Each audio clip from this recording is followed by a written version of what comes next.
I thought I'd just start a business and, we start making more money and everything, and it's not that easy. For 15 years, Brian Buresh let his business run his life. But through grit, self-awareness, and a relentless drive to improve, he transformed not just his company, but himself. Becoming a builder of systems, a leader of people, And the kind of owner who now helps others reclaim their businesses too. It took me 15 years to really get the business I wanted. I let it run my life. I remember in the first 15 years, I figured this out. I went on 45 days of vacation in 15 years. And then about 5 years ago, I finally started changing some aspects of my life and then who I'm hiring and things. And once my mindset changed and I started hiring good people, well, we made Inc. I thought we doubled our business in the year 19. Then we 60% growth the year after, 35%. This year we're at 4, we're really have picked up. So the big lesson is, if you want to own a business, it's not easier. It's not. It's going to be harder. What led to that mindset shift? I don't know what cold showers.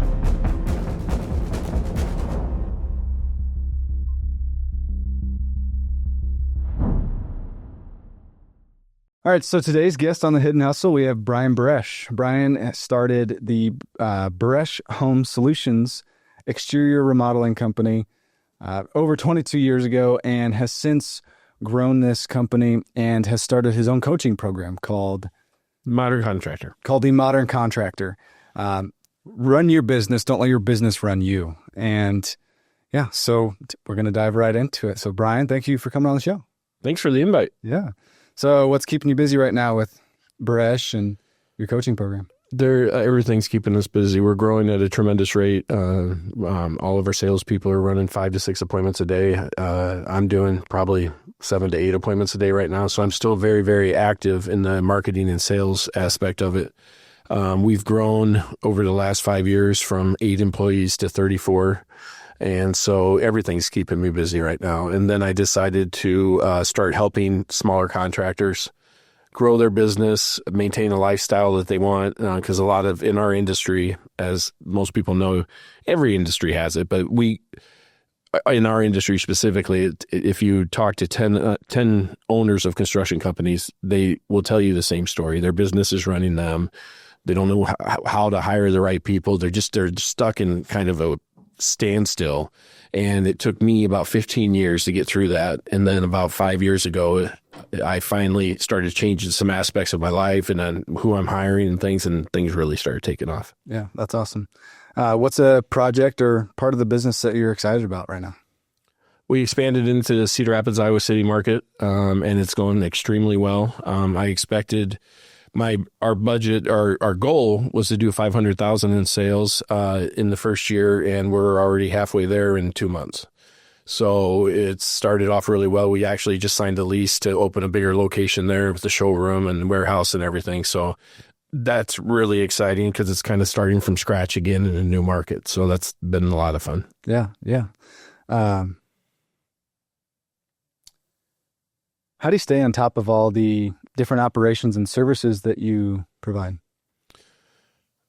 A lot of delegation, but I have a check and balance system in place. So I have, we're set up. We have, I think, a team of 8 in production now. So we kind of have done divisions. So we have our window replacement division, siding, outdoor living, and there's a production manager in charge of all those. And so that team is responsible for the customer's experience once the sale's done.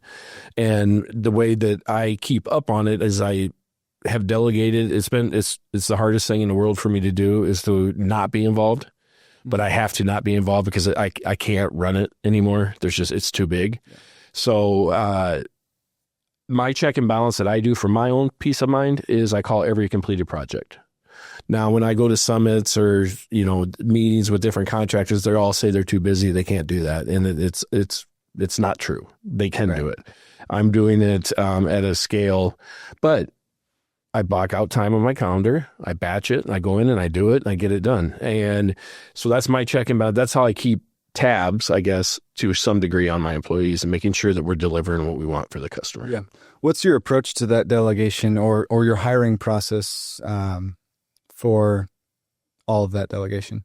I think if we go to hiring process, 8 years ago, if you asked me what my hiring process was, it was just like if they looked like they were able to do it, we're going to hire them. And I was always taught by some people in my life, and with the small business, always keep your expenses down, which is still true. I mean, if you ever listen to the Founders podcast, which is a really good one, they talk about all these founders. And the biggest thing that's the key to all of them was keeping costs down, which I agree with in some areas of the business. But in hiring, I think you absolutely have to look at it like it's an investment. You cannot look at hiring a person as an expense. And you need to be willing to hire and pay well to get the right talent, because what the right talent will do that I learned is, oh, wait a minute, our jobs are getting done faster, our customers are happier, our customers are referring more people to us. So spending a little more actually returns more. It's just because of the value that we provide and then the production value. As far as delegation, I just have empowered my people to not reporting to me on everything. So I hear some things, because I'm in the office and stuff, but they're going to only bring the major issues, which are very few, to be honest. But if they feel like they can't solve it, then they'll bring it. But overall, I've given them the power. So if we have to, for example, our deck crews, if they have something they can do and it's under $500, they just do it. They don't have to ask. If a customer asks something that's going to add a cost, they have the power just to do that, where they don't have to call me and say, hey, can I do this? Right. Yeah. So I've learned to, and again, it took a decade and a half, but I learned to finally let people do their jobs, and that I need to, if I'm hiring good people, then I need to trust them to do it. Right. Yeah. So can you take us back to, founding your business, or what were you doing before? So my first job out of college was I worked for Robert Half. It was a headhunting firm. I worked in their office team division and was working with businesses providing staffing. And then I left there, and my entrepreneurial spirit started, and I started a recruiting firm. And I think I did that for about a year and a half, and it just kind of got just a phone work. It was basically sitting at a desk and being on the phone a lot, and I kind of got tired of that. My father was a builder, so he built custom homes my whole life, so I had worked in the industry, and I had a friend who owned a siding and window company, and for 6 months I went on the road selling for him. And then at that mark, I said, I don't need to do this for somebody else. I can do this on my own. And I started it. We actually started out as a window cleaning service first, and then quickly transitioned into this. First, it was siding and windows, and then added the outdoor living and stuff. But I have a very hard time working for other people, and not that we weren't good at it, but I wanted to build something, and my goal was always just to build a home improvement company that really takes care of customers and really focuses on the customer experience as much as we do. Why do you think that is? Why do you think entrepreneurs have a hard time working for other people? Because they have a lot of ideas in their head. They have a lot of ways that they think. I mean, an entrepreneur is usually trying to solve a problem or trying to find a better way to do something. And so that's always in their head. And for me, you can look anywhere. You can look at the Better Business Bureau. You can just look online. Construction companies and contractors, we're one of the worst industries as far as perceived by customers, as far as follow up and all that. So I wanted to come into it. I wanted to improve upon that. Mm-hmm. And now if you look at our stuff, I mean, we're doing a really good job of that. I mean, it's every single day we're thinking about the customer experience. I'm not thinking about, are we going to get paid by this customer? I'm not thinking anything like that. I'm thinking about, are we improving our customer's experience? And we're always trying to do that. And I just think entrepreneurs are always trying to fix something or make something better. Mm-hmm. Is the main thing that I'm trying to do. Yeah. Do you teach a lot of that in your Modern Contractor program? I focus on when I go to summits with other contractors or masterminds and everything, the key topics for them is always leads, and then always be closing. They always talk about, you got to be selling. And those are not important to me. I mean, obviously I need leads, but if I'm taking care of, if I'm focused 100%, which my company is, we have a meeting what are we doing it now? Every 2 weeks. We have a continuous improvement meeting where we go through mistakes that were made for those 2 weeks and we solve them, and we make sure that we try to make sure that they don't happen again. So we're always constantly trying to get better. And so we focus on the customer experience. So I preach that, if you focus on taking care of your customer more than the sales, more than the leads, right, those leads will come. Like now we're booked up so much, and it's not that I'm not spending an extra dollar than I was 4 years ago on advertising, and we're constantly growing. So I do preach the customer experience, and I wrote a book called Differentiate and Dominate. And that's 44 chapters of ideas and things to help a service company differentiate their business in their marketplace. Right. Yeah. I think I saw on your website 80% of your work comes from either referrals or repeat work rather than new business or advertised leads. I probably should change that. That's probably a little different now because we have been doing a lot of TV campaigns that have really brought in a lot. So we probably should look, but it is still amazing how many people come back to us and how many are referred to us. It's still a very, very high number. Yeah. And it might not be 80. We can check it in our CRM, but it might not be 80, but it's not that far off. Yeah. It's probably a little less because of the TV has done really well for us. Yeah. Yeah. What's the biggest, or maybe from your book, give me a quick highlight reel of, some of the most important things to create that lead flow or that brand reputation. Different. And so it's all about different. My whole focus is when I worked at Robert Half, they did little things. Like they required us to write a handwritten note every time we met with a prospect. Okay. So I brought that into this, and it's amazing how it's just this big. And we just write, hey, thank you for the opportunity to earn your business. If we succeed, we'll try to excel. I don't know exactly what it is, but it's just a little note. It's from me and my wife. And that little thing it's amazing how many times a week people mention that as being really cool. So it's simple. It's just very simple. But then it can go into, you can get the continuous improvement meeting. We do that. Those are things, our brand, we send out a packet before we even meet with them with who's coming, our insurance, our license and all that. So we do a lot of things hands-on that really many of our competitors don't do. Mm-hmm. Yeah. That's kind of an answer, I guess. Wasn't the greatest one today for sure. That's okay. What was the very first job or project that you guys did for Curriculum Solutions? So the first project was I was driving down Ashworth Road in West Des Moines, and on 31st Street, there was an ABC Seamless truck in a driveway, and a guy was walking around the house measuring it. I wrote down the address. I went back to my house because we were in my basement at this time. We were just started. And so I wrote a little note to those homeowners. I looked it up on the assessor page, and I wrote a little note and said, hey, I'm just starting my business. I've been doing siding and windows with another company. I basically said, I'll give you a really good deal if it'd be my first siding job. And they called me and we got it. Nice. And we ended up doing windows too. Wow.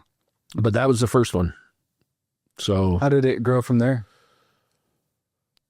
Well, the initial growth, like the first year, I spent, I think, $100,000 on advertising in the Des Moines Register. And the message was basically, we want to earn your business, no sales gimmicks, kind of a message of not like discounts and gimmicks, but just, hey, we just want an honest effort. I can't remember. It was no sales gimmicks. We want to earn your business and some other tagline. And I got a few calls and people were like, well, you asked to earn our business and we thought we'd give you a chance. And we grew the business I grew it. I guess it was just me at that time, but we did $800,000 in our first year off of that $100,000. And that was the only thing we did at that time. And now we don't do anything in the newspaper, but it's a pretty good year for the first year. But how did you bankroll that $100,000 off the bat?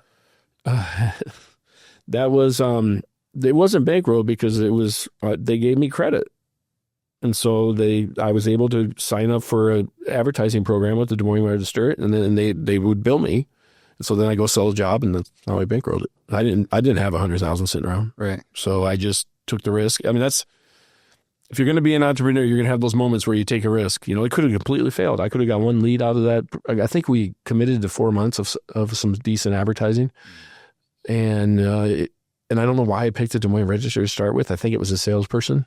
Just kind of made me feel like it was the way to go. I probably would have done different now, but no, it's just a risk. I didn't have it. How would you have done it differently today? If an entrepreneur... this is 22 years ago. The Des Moines Register back then was probably a little bit more front and centered than it is now. So I might not have changed it back then because we didn't have all this other stuff now. 22 years ago, we didn't have a lot of the stuff we can do now. So I don't know. I might not change it. It worked. I mean, I went from 800,000 to 1.6 the next one. I mean, the first 5 years, I doubled for first 4 years. So I probably wouldn't change that necessarily. From back then. But today. If I was going to start it today, yeah.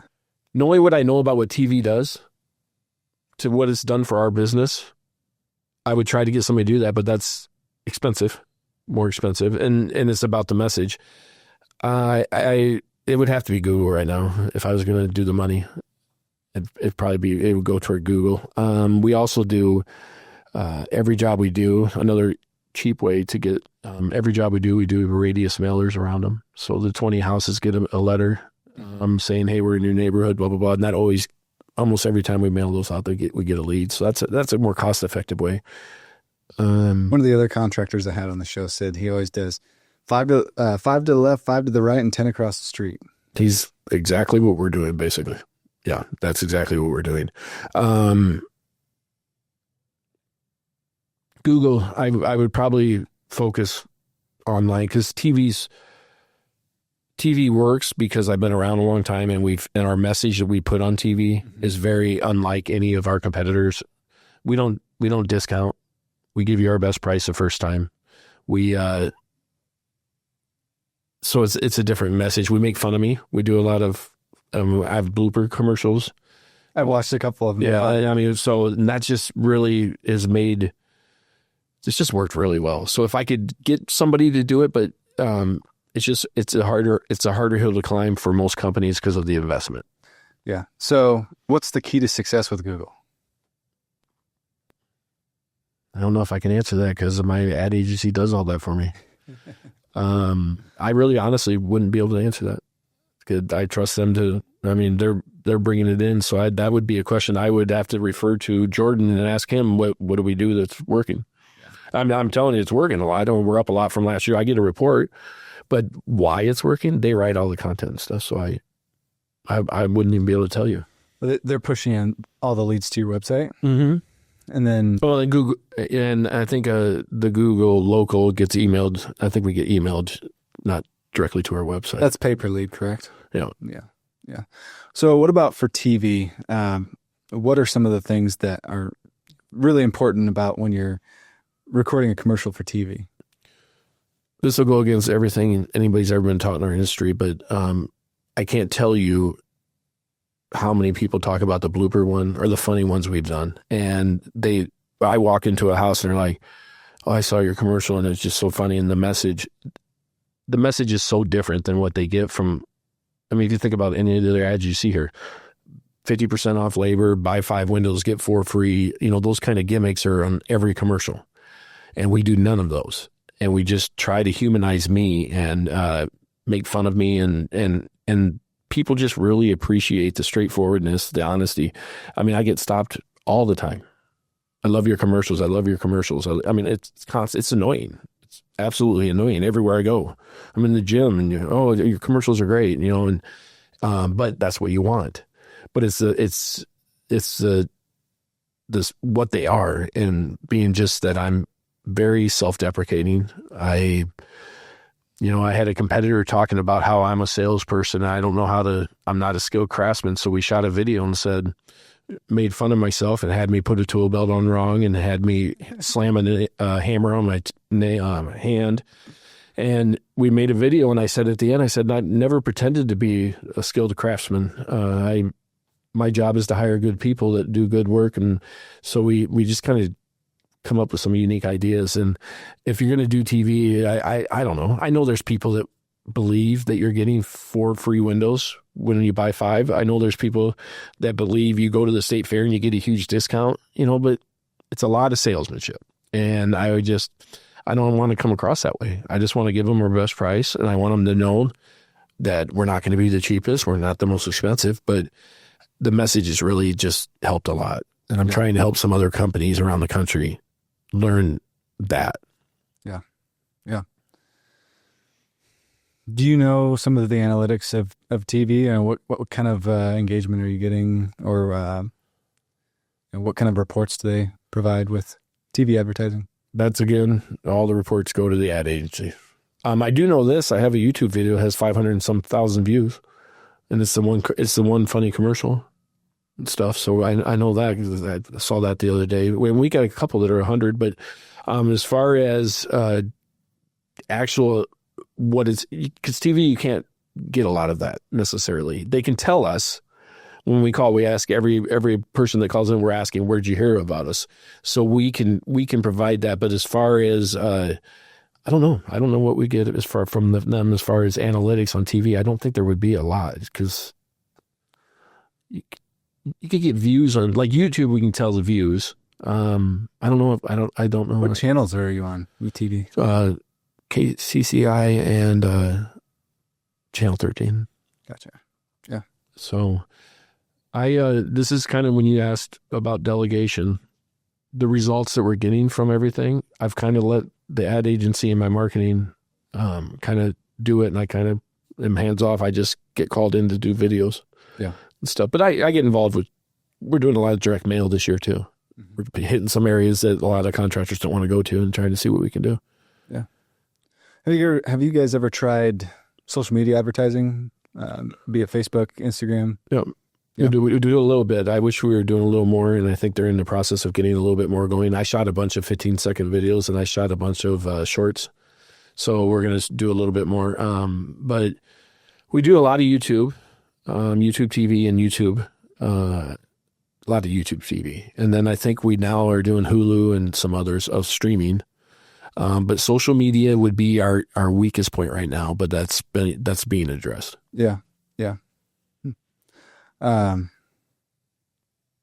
did you meet your advertising agency? How did you get involved with So I used to have a sales rep on media. So the owner of the ad agency, Jordan, used to work at On Media. And then my sales rep in Des Moines,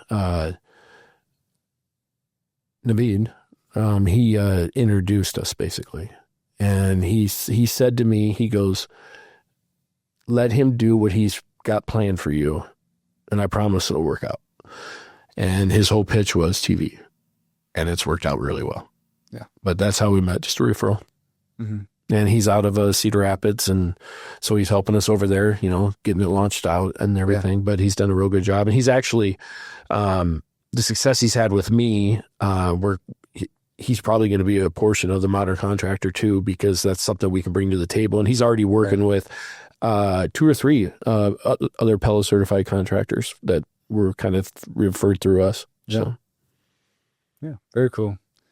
I don't know if you knew this about me, but I also run an advertising agency, mm-hmm.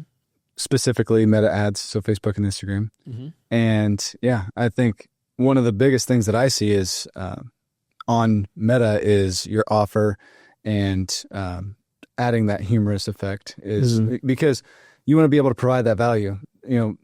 People are it's unsolicited on their feed. Right. And so not being so salesy with the offer mm-hmm. in your creative, but still having an offer to make it, but having that value proposition to the viewer, making it, making them want to click on it. Mm-hmm. And then having the systems behind that with automations to, create that relationship and having call connects and having text messages, emails, that kind of thing. But I think, and everybody talks, so for 17 years, 18 years, every time I brought up what I wanted to do, what my message I wanted to be, they just laugh at me. They'd say, you got to do discounts, you got to do this, you got to do this. I said, I don't have to. I can create a persona. No, it's not a fake persona. It's me. It's genuinely me that you see. But as far as an offer, I think phrases can be an offer. It's not like I'm just say, but it can be no BS, no sales gimmicks, no high pressure sales, our best price the first time, and then a funny video, or just, I think on Facebook we could kill it. I honestly do. And it hasn't been a focus for them. But I think if we do some of the bloopers, some of the, we don't take ourselves too seriously, but we're really good at this. I mean, our reputation's gotten pretty strong in this market. And I think that our offer would be, we're not like everybody else. Mm-hmm. We're not. And I just hired somebody from a competitor about a month ago, and we had a sales meeting, and he specifically stopped it basically and said, I just want you guys to know, this is not like anything I've experienced in this industry. This company is completely different. The quality of the leads that people we're meeting with, and it is. And so that's what I would do on Facebook is I would bring the funny, or I might do the bloopers to start off and just say, I can't remember what that commercial was. It was 15 seconds, and I can't remember what the message was. Basically, I don't take myself so seriously, but I work really hard to I can't remember. Bloopers are a great hook to start a video. That first 3 seconds, super important to catch that attention. Mm-hmm. But yeah. But then I don't remember. It's on there, but that's the next video, the next commercial we're shooting, I'm completely going at the discounts of 50%. No company can exist if they're actually giving you 50% off labor. You can't run a company when somebody buys 5 windows, they get 2 free.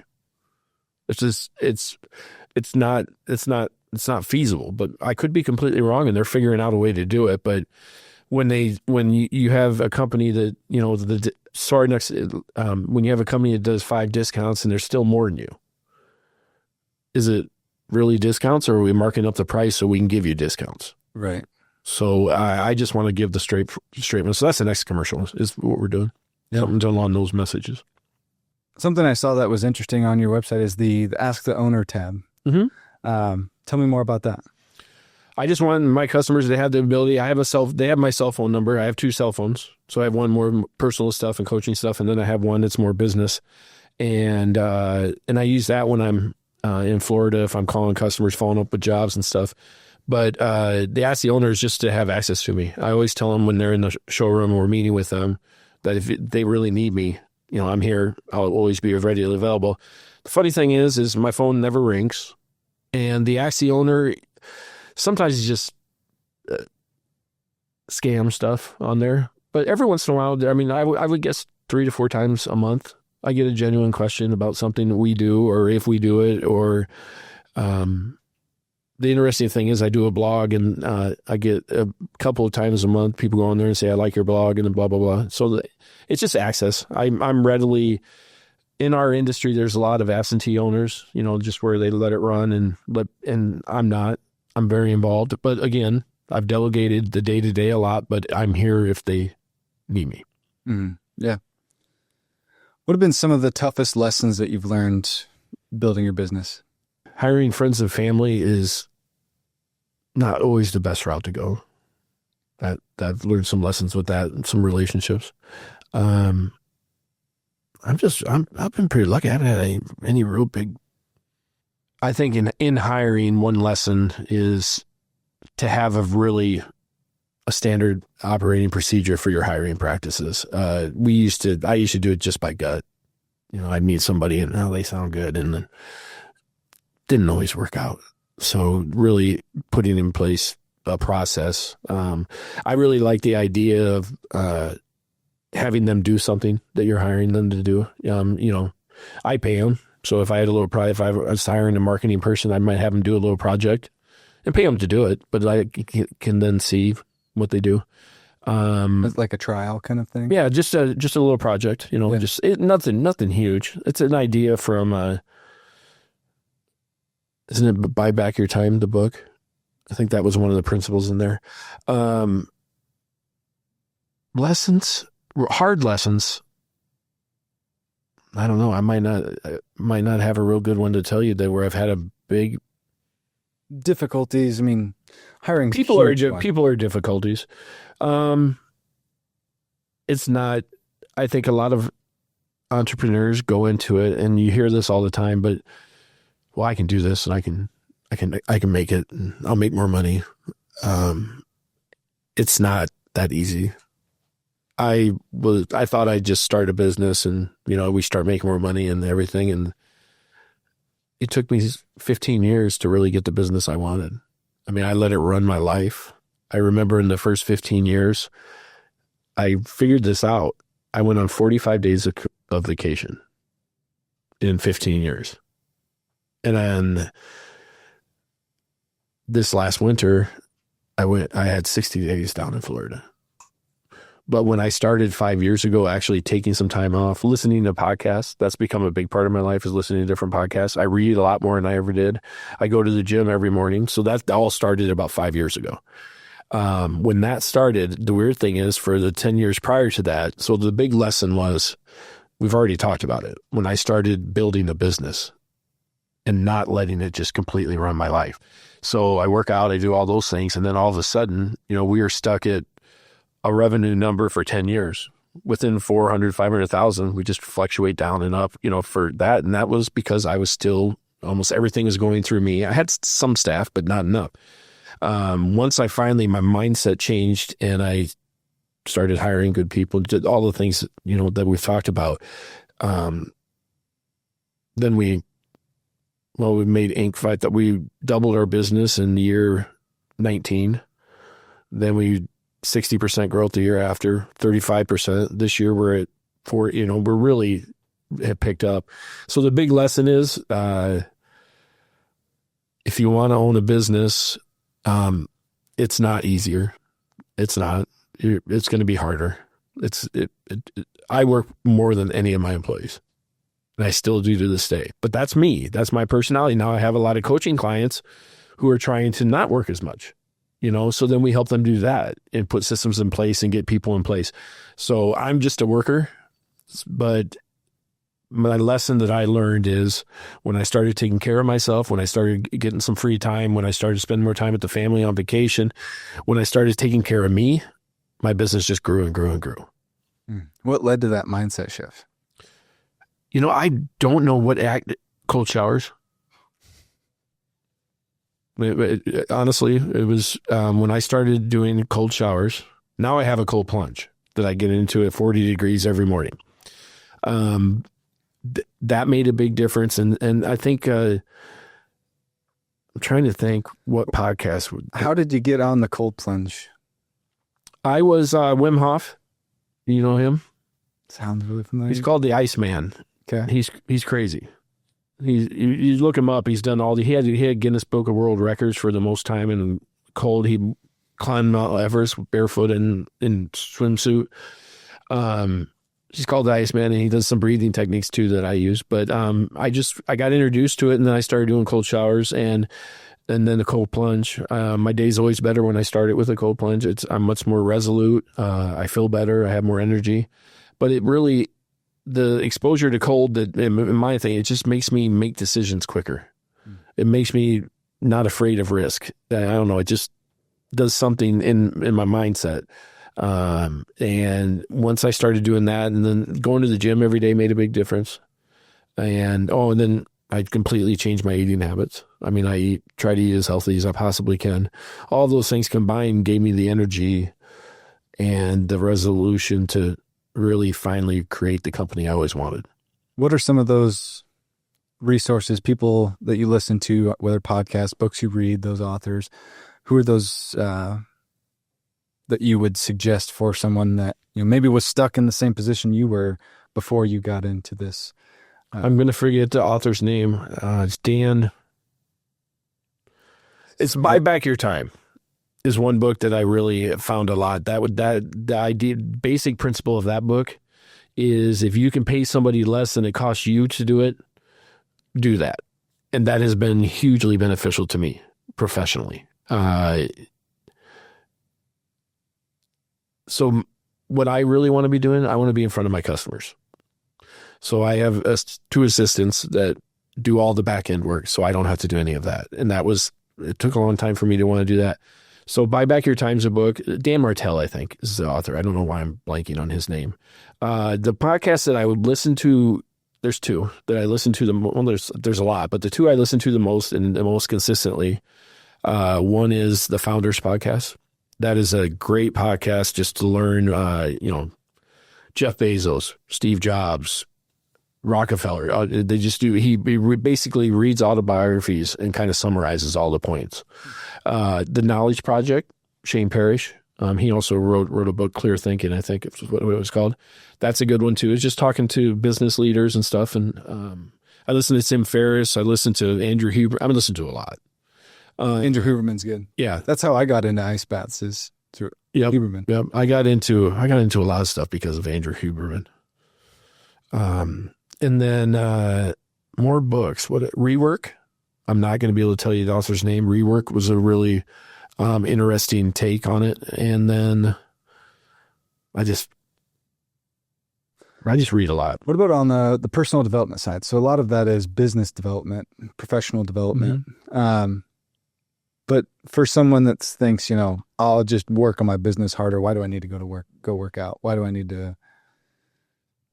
There's a lot of people. There's a lot of entrepreneurs that do not see the gym because they do that.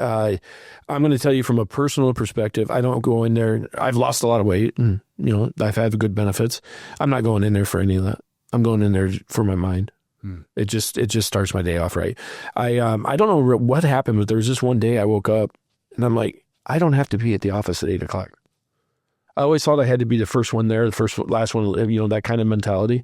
And I woke up one day and I just remember, I go, why do I have to? I mean, I have a team now that it wasn't a huge team at that time, but I didn't have to open the store. I didn't have to answer the phone. And I finally said, I don't have to be there at 8. I know that's old school, leaders always. It's a little different world now. So I finally just said, I'm going to go to the gym and I'm going to be at the office. I start my day at 9:30.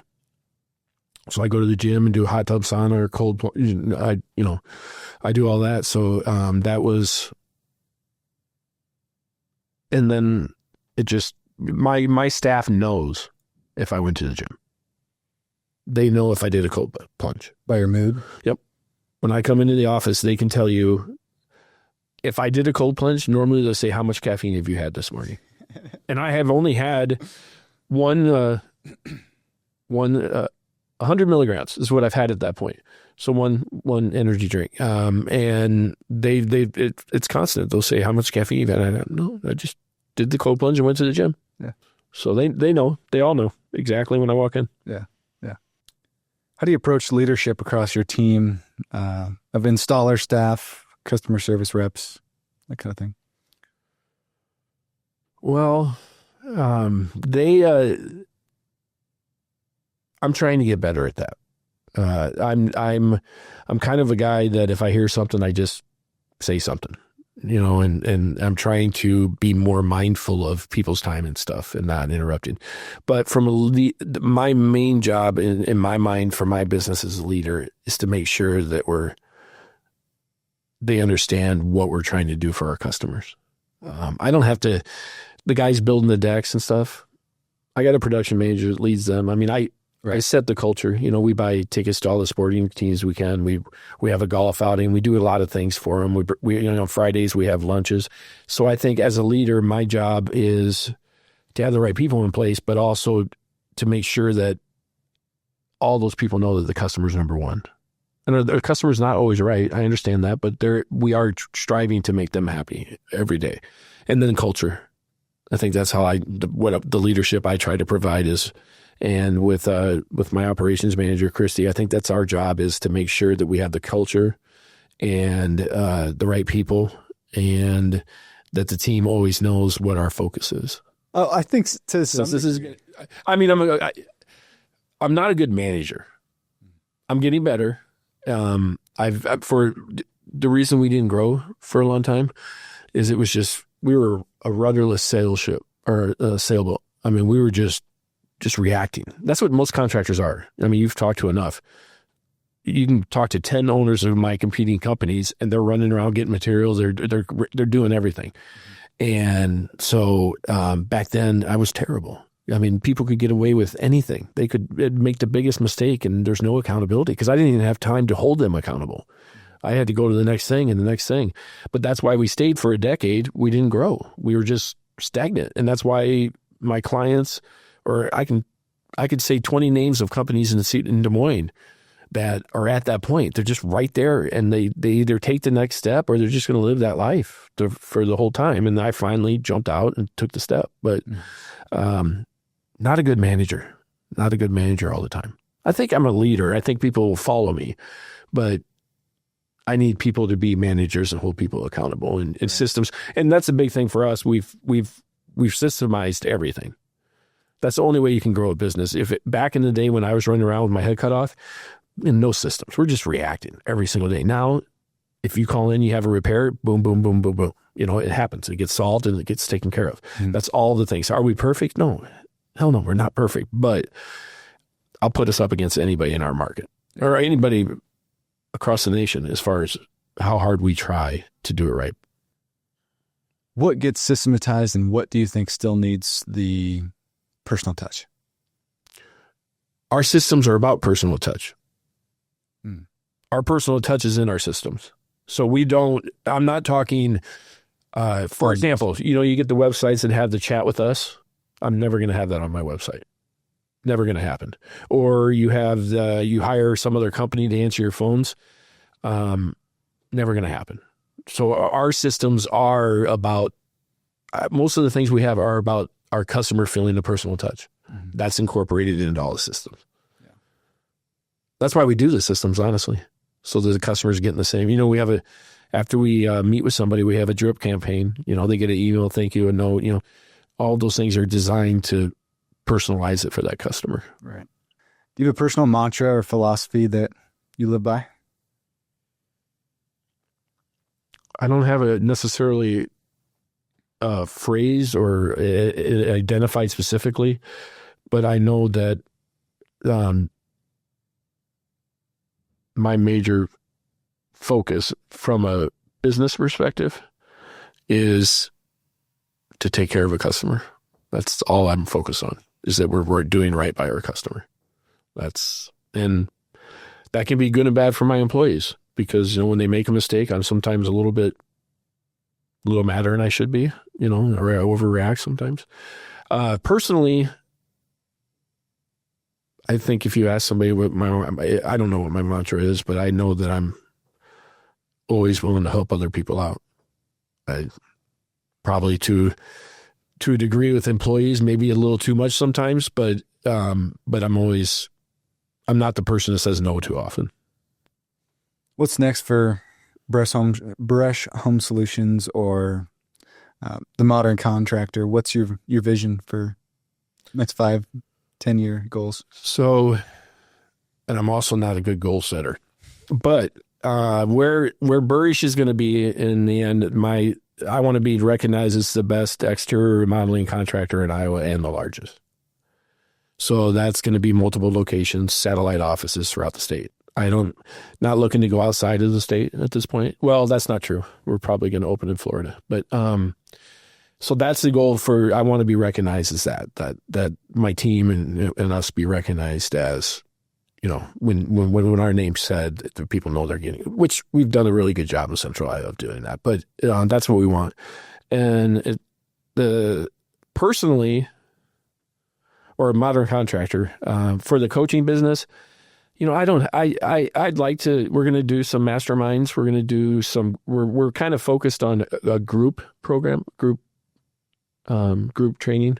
We're trying to develop that more. I have a couple individuals I work with now, but we're trying to do more of develop a group program. I don't have any real goals. I just want to try to help some people because I go to Pella Corporation has a huge summit, and I get around hundreds of contractors. And I usually get a chance to be on a panel or speak and stuff. And then I get a chance to talk to some of them and ask the questions there. And they're just where I was 5-6 years ago. And I found a way through it. And I had to change my mentality, but I'd like to help other contractors do that. I'd like it's just fun to help. I would do it for free, Yeah. which I did for a while. Yeah. What advice would you give to someone that's thinking about starting off into their own home services or construction services business? Up front, spend a lot of time and understand exactly what you're getting into. Talk to more than one business owner. Find out what they're experiencing. A lot of people are given the perspective when you start your own business, it gets easier. And I think you will have a hard time finding one owner of a company. Who cares? There are owners who don't care. They don't show up. They let their employees run ragged. Hopefully they get a check each week or whatever. But if you really care and you're building a business long term, you're going to work your ass off. Yeah. There's no question about it. And it's, if you go into it with the idea, well, my life's going to get easier, I'm going to be able to do what I want. I got 22 years to show you that's not necessarily the case. I'm doing more of what I want now, but that's when my mentality changed. But there's a lot of guys that in the home service industry who are technicians. And then they're like, well, I can go do this. And they're not business people. And they fail every day. You can hear a story of it. So you got to understand what you're getting into, because you got to have, if you want to be successful, you got to have a will to work. You have to be a worker for a while. I might get to the point where, I decide to retire. I don't know if that's possible, honestly, but I might get there. But building a business it's your life for a while. It just is. And if you go into it thinking you're going to be, I don't know what you do, if you play golf and you're going to be playing golf all the time because you own a business, that's not how it works. I played golf eight times in 15 years. Now over the last 2 years, I'm playing twice a week. So it does get better if you work hard. Mm-hmm. What's something you wish you knew when you first started? When I first started, I wish I knew that it is a fact that you can't make everybody happy. It's not your job to make everybody happy. You can't. And I did, and I let I have always done everything I can to make a customer happy, whatever's humanly possible. But I actually went to the hospital one day after a customer experience because it just hit me so hard that I just didn't understand back then that I just don't understand. I've done everything I possibly can do for you, and you're still going. And it was mind-boggling to me because there's nothing else I could do, and there really was nothing wrong. But some people just never accept what there is. I wish I knew that, because it really did add a lot of stress to my life, because I was always striving. I had my suppliers, my dad. I had a lot of people telling me, you can't do that. You can't keep doing that as a business. But I also think some of it may have got me where I am now too. But yeah. And now that we've been doing this for almost 23 years, the same thing along that tone is I have less than 10 customers that I would put in that category. So we're doing something right. Yeah. What's the best piece of advice you've ever received? I'm just going to go to my parents. They did something right. They just instilled a work ethic in me and my brothers that we're just workers and we expect to work. And I think just seeing my dad work and my mom and stuff, I think they just instilled a work ethic in us, and that I appreciate that a lot. What were some of the things that contributed to that? Well, he was an entrepreneur. I mean, he framed his. I don't remember all this, but I'm assuming this is how it happened. I was only 1 to 9 years old, but he was a builder, and he would frame his house and he'd build it, and then we'd move into it, and then he'd sell it, and we did that I think 8 or 9 times before I was 9 years old. So I don't remember all that, but but I saw him. He worked hard. We grew up in an environment where it was working hard. You just worked hard. I mean, in college, I had 3 jobs, and I still went to school and did decent. Nowhere near what my son's doing in school, but I got out.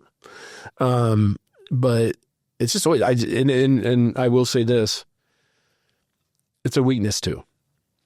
it's not, it's a strength in a lot of ways, but it's not a strength in some ways. So when I go out to the lake and I want to relax, everybody on the dock will make fun of me because I have a very hard time doing that. I constantly need to be. So we're working on that part.